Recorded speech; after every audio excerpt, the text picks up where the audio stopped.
Good afternoon, Santa Clarita. You're listening to Life Leadership with Alex Urbina, right here in your hometown station, AM 1220 KHTS.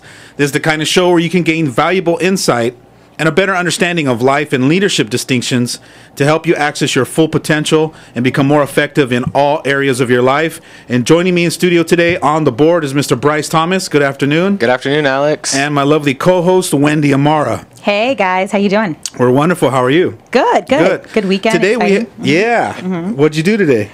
I went wine tasting actually on Sunday. Over the weekend? Yeah, over the weekend, which is great, up to San Ynez.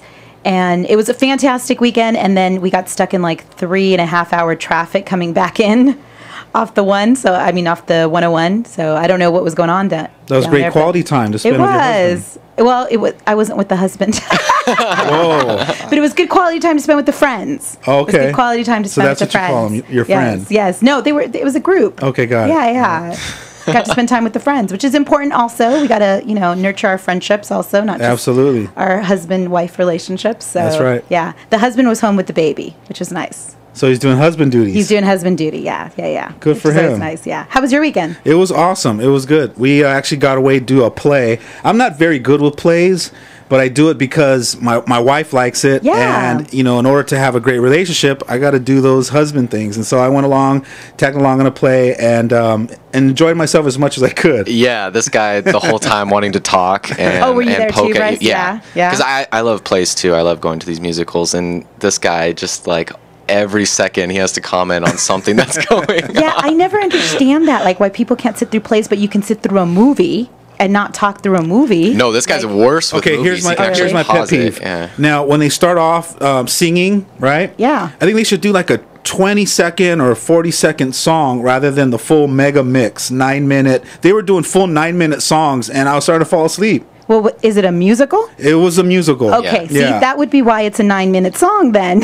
That's different from a play. They're actually they're doing the acting through music. Got it. Yeah. Got it. That's why it's called a musical.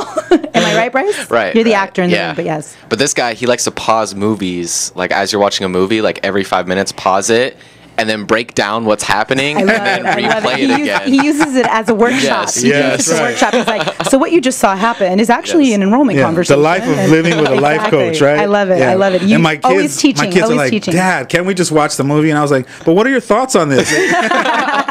What opened up for you in that last scene? Exactly. Good stuff. That's great. So we got a special guest today in studio, Deputy Ferrone. How are you today? Thanks for joining us. Thank you for having me. Yeah, you're with the Santa Clarita Valley Sheriff's Department, and you're in charge of what's called the VIDA program. Tell us a little bit about the VIDA program. Well, VIDA stands for Vital Intervention Directional Alternatives, and basically what we do is we talk to and work with males and females between the ages of 11 and 17 that are at risk. Now, what does at risk mean? Are they like behavior problem kids? Are they kids that get involved with drugs and alcohol? Or how do you define at risk? Well, it's a little bit of everything that you just mentioned, but I kind of lay it out as kids that are being defined at home, at school, not doing well in school, not going to school, not coming home on time, not coming home at all, experimenting with drugs, being threatening to their parents, all that kind of stuff. And usually 99.9% of the parents that are in my registration event will nod their head at everything I'm saying, and it just proves that they're in the right place.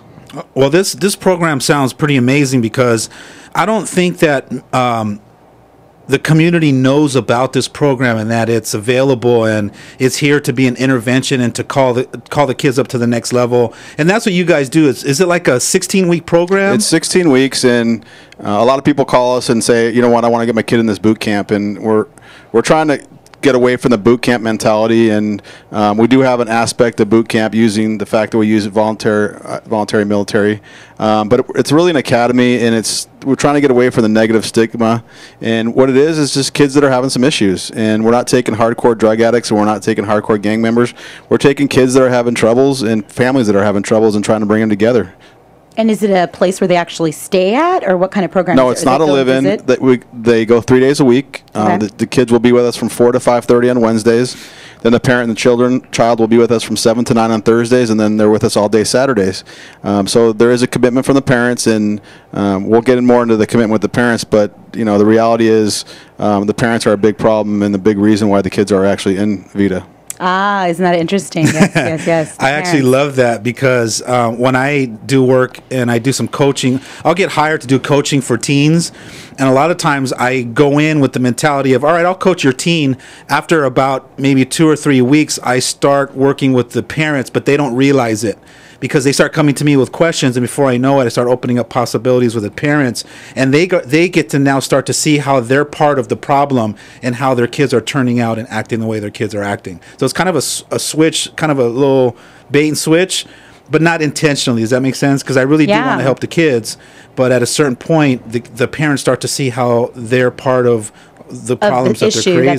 That's happening. Yeah, yeah. Isn't that interesting how it changes the whole dynamic of the whole family? You can't just put the kid in a room and talk to the kid. Like I said, I start off day one, the first time the parents meet me, and I say, here's the deal. Unfortunately, you're going to have to look at yourself in the mirror. I have 3 kids of my own.